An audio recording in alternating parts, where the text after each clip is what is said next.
Welcome to Fintech at Kellogg, a podcast where we'll shed light on the innovative people, ideas, and technology that are transforming the financial service landscape as we know it. I'm your host, Jon Cambras, and today we have part one of a two-part episode with Bruno Larvol from the class of '94. From 2004 to 2018, Bruno was the founder and CEO of Larvol, a technology firm that provided SaaS solutions to major U.S. pharmaceutical companies. But recently, Bruno left the title of CEO to pursue several cryptocurrency ventures. In part one, we talked to Bruno about this decision, how he got involved in cryptocurrency, and why he thinks stablecoins are going to be the next big thing of 2018. And without further ado, here it is. Hello everyone, this is another episode of the Fintech at Kellogg podcast. I'm your host, Jon Cambras, and I'm co-hosting today with Professor Sarit Markovich, who's the Associate Chair of Kellogg's Strategy Department and who teaches a class in Innovation in Financial Service Markets. So, Professor, thank you for agreeing to come on and co-host today. Thanks for having me. And our guest today is Bruno Larvol from the class of '94. Bruno has recently left his position of CEO at the company he founded to work on a cryptocurrency venture. Bruno, thanks for joining us. Really excited to get you on today and really excited to hear about this new venture. Thank you, John. Very happy to be here. So we'd love to start off today by just having you briefly introduce yourself and describe your path after Kellogg, how you got from that point after Kellogg to where you are today. Yes. Before getting into that, I want to say that I just saw the building for the first time today. And what an amazing place. My alumni money went to good use. I mean, this is beautiful. This is really wonderful. I plan maybe to come back here, maybe in...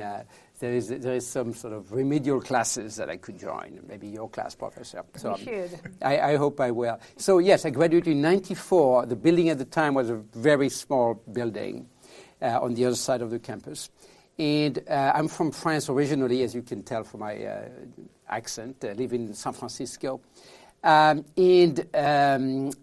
Kellogg, actually, during my 2 years at Kellogg, I did finance. I worked for Lehman Brothers. Nearly took the path of finance, but instead I joined IBM. At the time, they were working on some of the project that became, was called at the time Deep Blue, and later on it became Watson. Applying that in healthcare in particular. And I built a career in management consulting within IBM and new technologies, etc. Branched out to start a first company in bioinformatics. Again, information, it was always very interesting to me. Before starting a second company, which is the current company I just transitioning from, which is at the intersection between the pharma industry and data. So we're a SaaS company, software as a service. We sell data to pharmaceutical companies. We are like a sort of mini Bloomberg, if you will.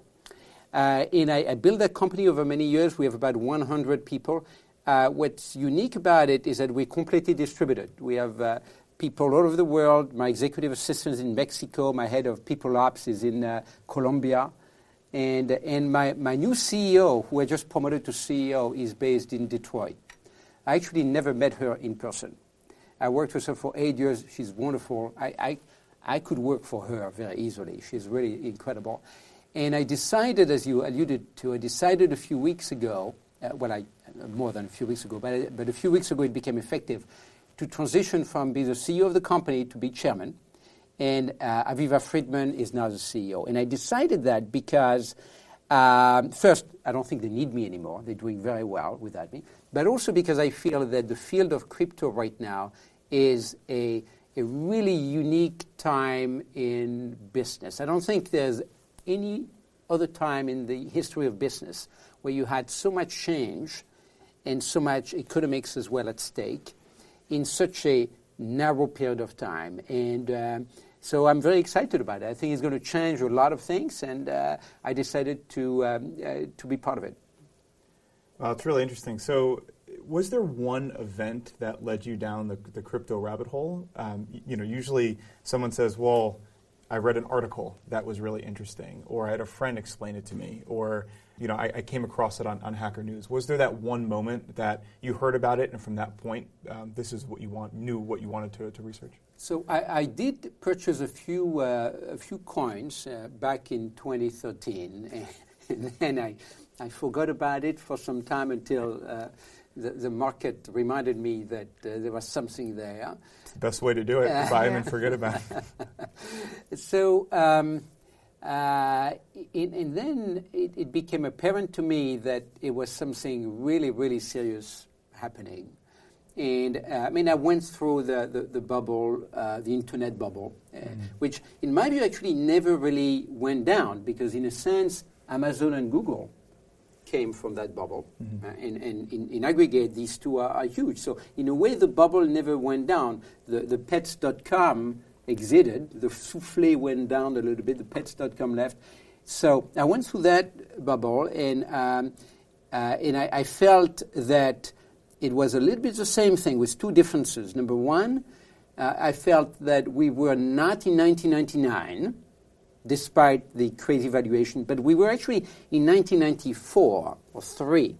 And the reason I thought that is that we haven't done anything yet. There's nothing happening on the blockchain yet. Just speculation right now, right? So if we really believe that crypto and the blockchain is going to deliver, it hasn't delivered yet. There's no stable coin. I think we'll talk about stable coin. It's not used for payment. I went to that conference in Miami, the Bitcoin North America conference, and they decided not to accept Bitcoin anymore.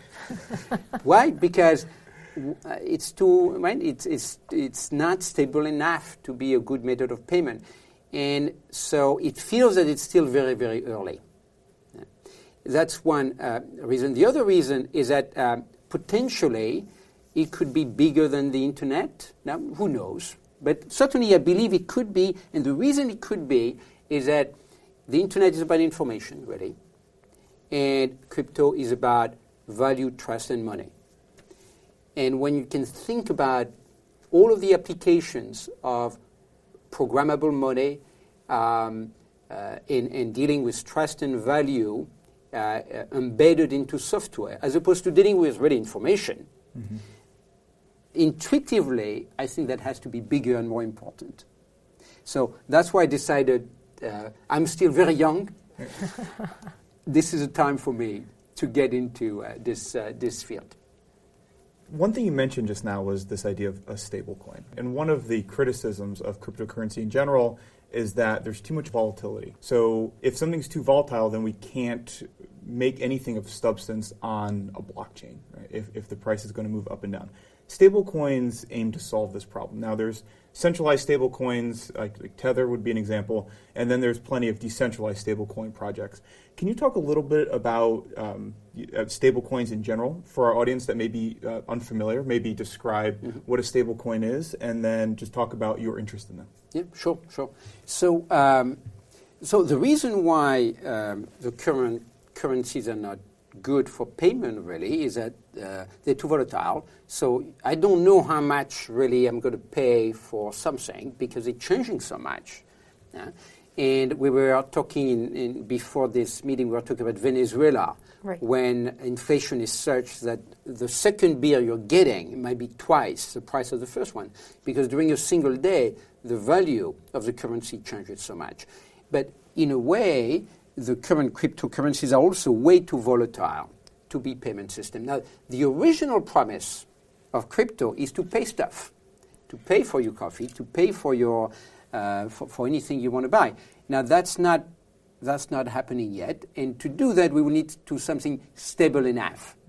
The Bitcoin is not stable enough for this. So, yes, there are some cases where people buy this and that, a house or a car, but it's really it's a bit of an anecdotal use. So it's not stable enough for payment. So payment right now is not within reach, and some people in the crypto field think that it's going to take a while actually before payment is an actual use case, as opposed to store value, which is store value and speculation.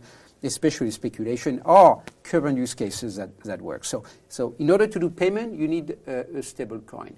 Now, the dominant stable coin right now is Tether. Right? And it's actually not used for payment at all, I think. Nobody's using Tether for payment. Yeah, not that I know. It's used for trading. And it's used for trading because if you are a trader in cryptocurrency, and you're trading, whatever you're trading Bitcoin, on an exchange, you want to get in and out of position. Let's say you do intraday trading. When you get out of position, you're not going to want to go back in fiat, in US dollar, because it has a lot of administrative cost and maybe tax implications. So you want to stay in crypto. So what you want is a way to be unexposed to crypto and certainly unexposed to, let's say, what you're trading, Bitcoin. So you want to go into an equivalent of the US dollars. You want to go into Tether. So Tether is pegged to the US dollar. What the companies that built Tether did is that they say, okay, give me $1. I keep it in the bank. Trust me, I keep it in the bank. Yeah. Anytime you want it back, you ask me. And Professor, I give you back the dollar. That's what they said. And people believed it. And so far, if you look on CoinMarketCap, you have about $2.2 billion of Tether in circulation. And yes, it is nicely pegged to the dollar. The curve is flat. Now, as you know, there have been a lot of controversy about Tether. I think that what's really surprising is that Tether, they actually announced that you cannot really take your tethers and turn them into fiat currency back. So any thoughts at why is it the case that people still believe in Tether? So you're actually right, is that in the terms of services, at some point they'd say, well, we make no guarantee at all that we could give you back your dollar. Which is crazy, right? It is crazy. Now, when called upon it by the cryptosphere, then Tether said, oh, yeah, we're doing that because maybe legally we cannot give it to John. Let's say if John is a criminal, right? Or maybe there's some anti-money laundering constraint. So we cannot put in a contract that will give him back his dollar. And then people continue to complain. So they actually removed that, as I understand it, from the terms of services. But they're not a U.S. company, so if they don't give you your dollar back, what are you going to do? I mean, we're not even sure. It's not even official. We know who they are, but on the website, I don't think you have the name of the principals of Tether or Bitfinex, its sister company.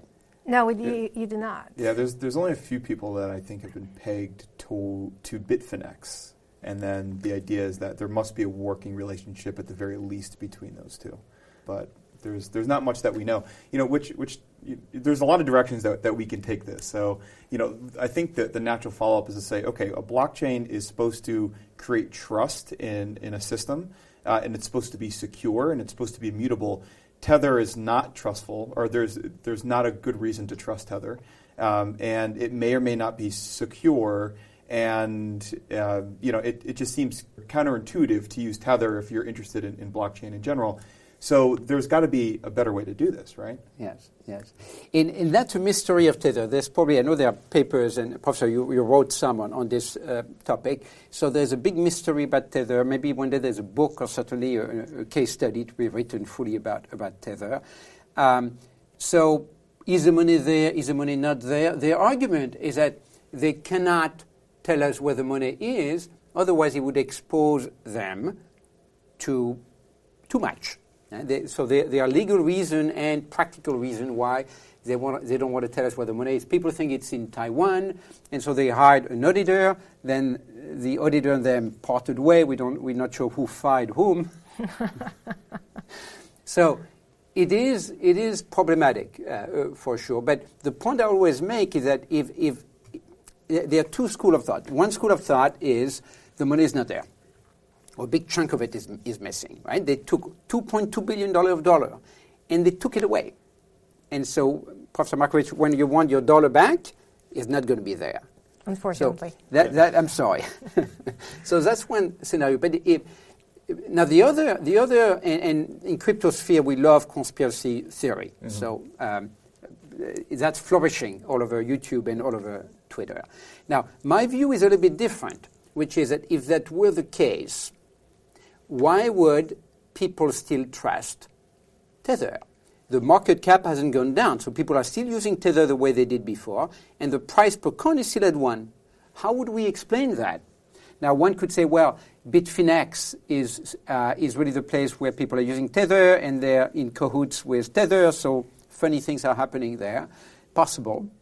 Now, the other point about this is that it might be that and I know a few people who know, but it's possible, and in my view likely, that they did not leave the money in dollars. I mean, that would be silly. That would be nearly financially criminal if you get $2.2 billion not to invest it in something. Mm-hmm. Yeah. Right. So why did they invest it in, and when? Well, they invested it in Bitcoin, of course. I mean, maybe in other crypto. And when? Well, somewhat early. Okay. So they made a ton of money from it. Right? They did a ton of money. So my point is that if they did not have much, much more than $2.2 billion because they invested it in dollars.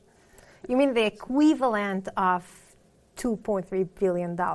They don't really have it in dollars. They have it in crypto, in other type of cryptos, whether it's Bitcoin or another crypto, that when needed, they can hopefully be able to sell and give you your dollars back. Yes, the same way a bank doesn't have all of the money you invested it in its coffer.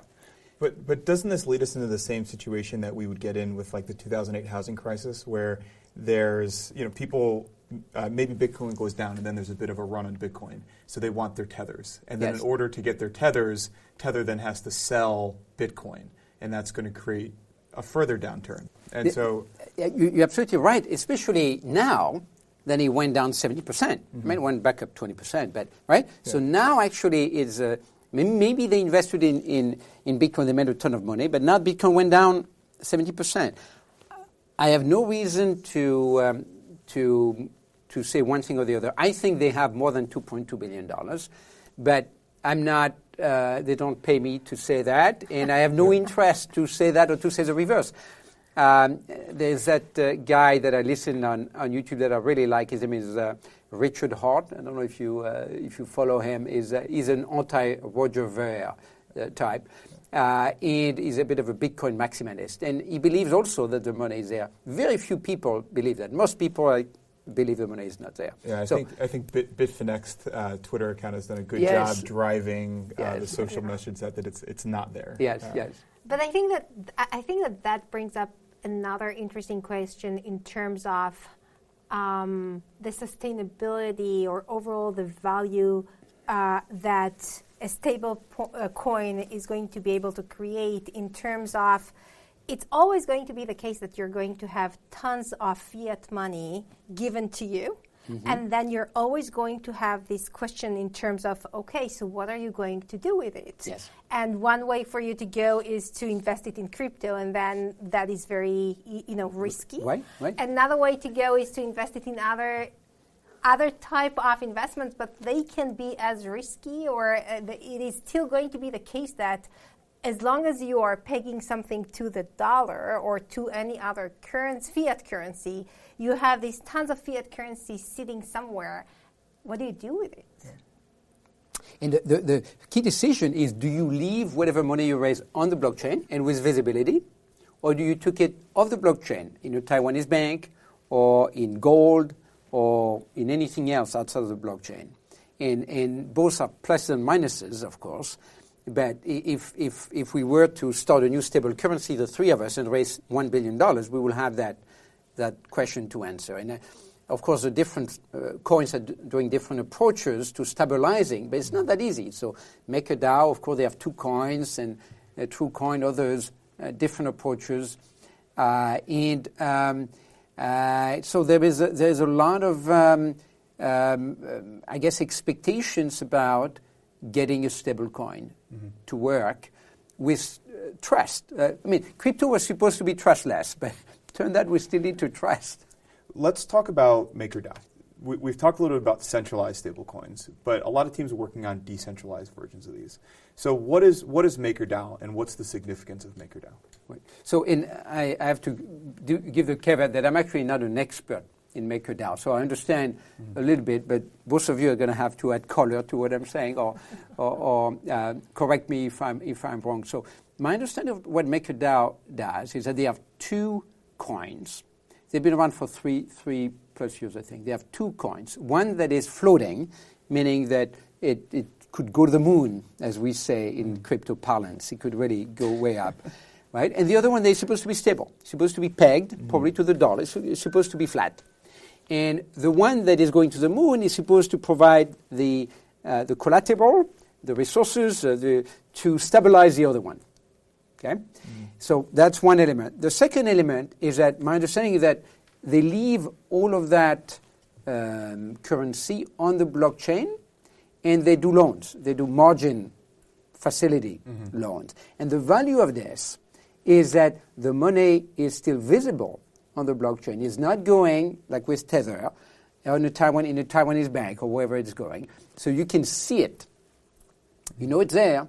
So you know that the money is there, and you can recall it anytime you need it to redeem the DAI, DAI, the DAI coin. Right? So that's my understanding of MakerDAO.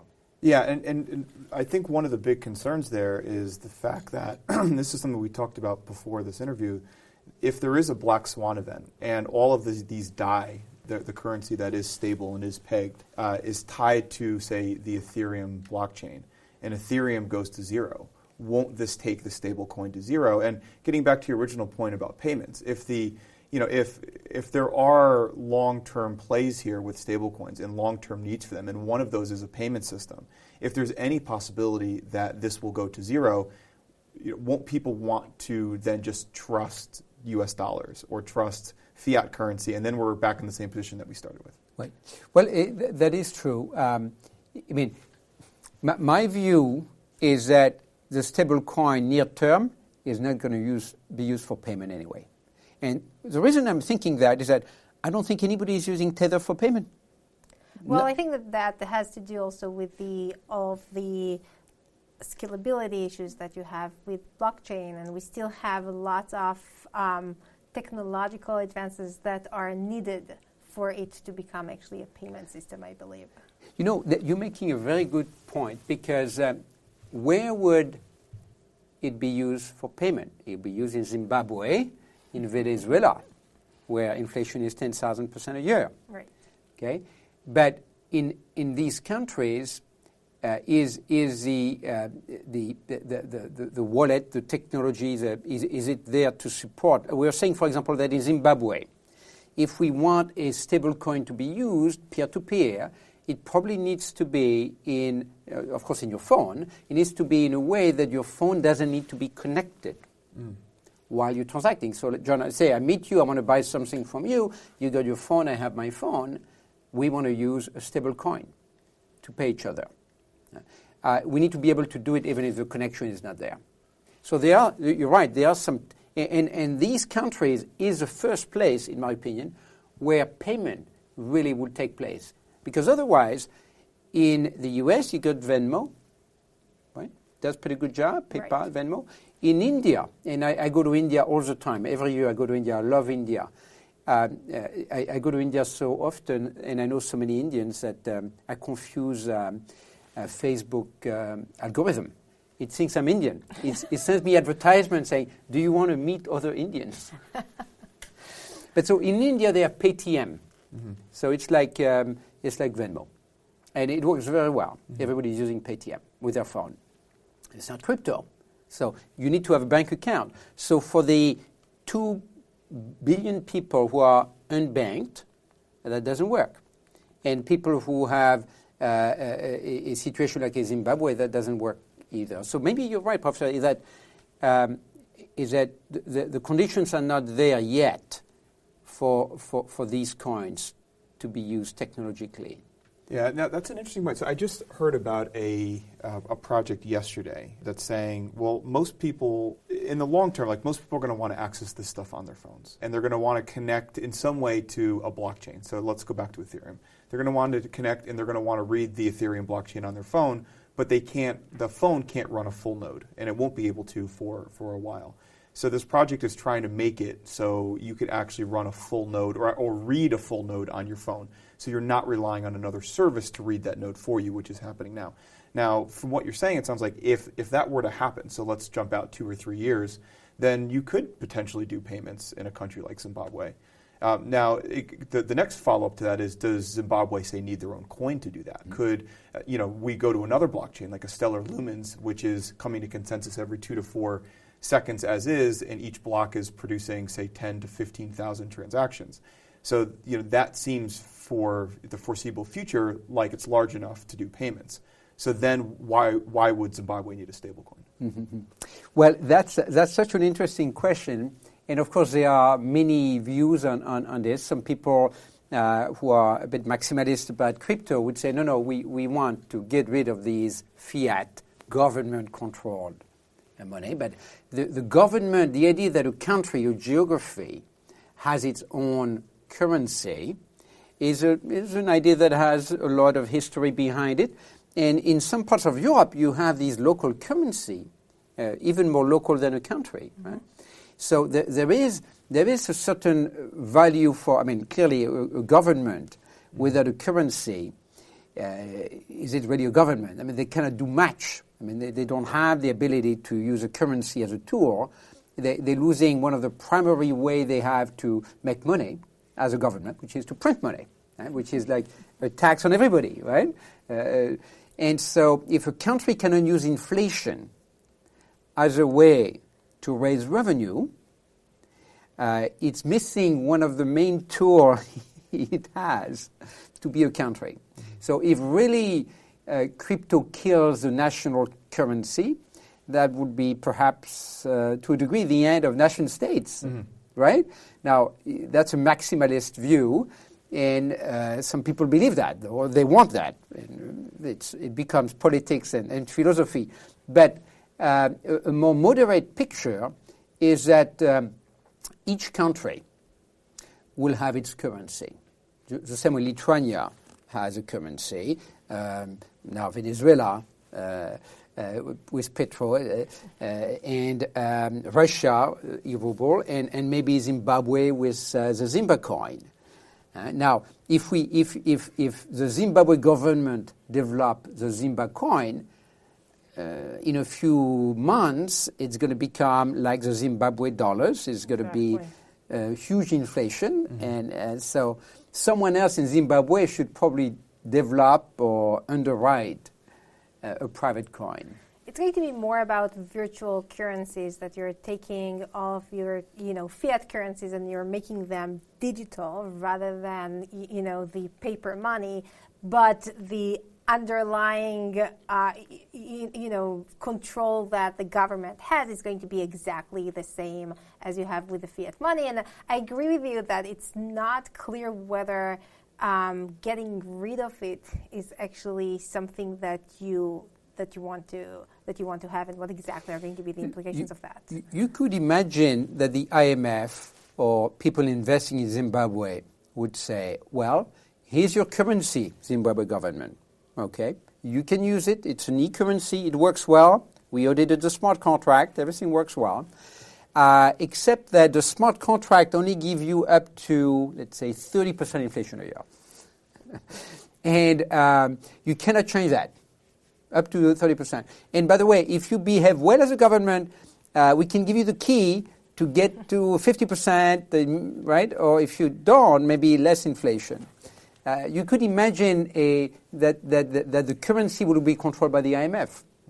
I don't know if it makes Bitcoin maximalists happy or sad, as power shifts then from the nation states to the central bankers. Right. And the IMF. I think they will cry. Yeah. I agree. So that's probably achieving the opposite thing that this in that use case, this whole technology was set out to achieve. I want to go back to this idea of a stable coin, and we were talking before about utility coin, and I want to think about whether you believe that there is a space for more than one coin like that to be active in the market, where from what you were saying before, it seems like there are so many challenges, and we can see how different coins are going to attack these challenges differently. and therefore there might be competition in terms of different stable coins.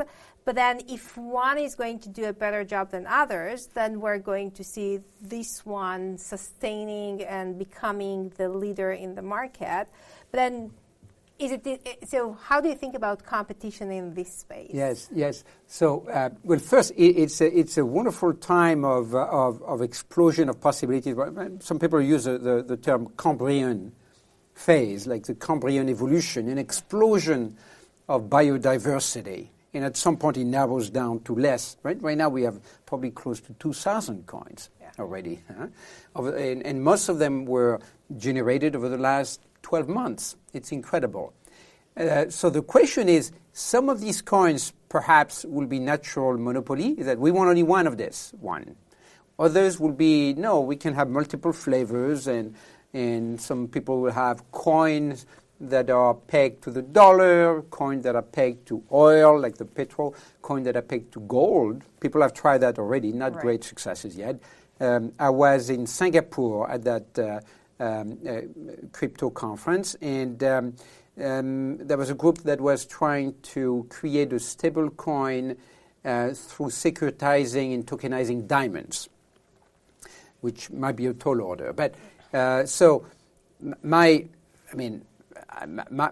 instinct tells me there are going to be multiple stable coins, and that there's not a natural. It's not like there's a natural monopoly in having only one that is stable. There could be multiple flavors of stable coins. And the differentiating factor is saying what they're pegged to. Well, but also the mechanism. I mean, arguably later on we'll figure out what is the best way to stabilize a coin, whether it's programmatic, whether it's with collateral on the chain, whether it's with collateral off the chain. So we'll learn that. Right now it's really floating, clearly. So I expect a lot of diversity in stablecoin. I don't know if 2018 will be the year of stablecoin. We said maybe it's going to be the year of securities, right? Token securitization, which is the other $10 trillion, in a sense, question. But for stablecoins, I mean, we'll have to see whether Tether saga ends first. And then we'll have to see how MakerDAO and the couple of other high-profile stablecoins do in 2018 to know what there is. Yeah, I'm interested to see what happens with these coins, some that are pegged to other more popular blockchains. Like we brought up MakerDAO. Some, like I believe Nubit is its own blockchain. So, we'll see over the next year or two if one form emerges over another. Well, we hope you enjoyed the first part of this episode. In part 2, we will dive into a discussion of privacy coins and touch on this idea of tokenized securities. As always, if you want to know more about Fintech at Kellogg, you can reach us directly at fintechclub@kellogg.northwestern.edu, or come check out our Facebook page. And if you liked what you heard today, please remember to rate us on iTunes and click that subscribe button to hear future episodes. That's it for now. Thank you for listening. Until next time.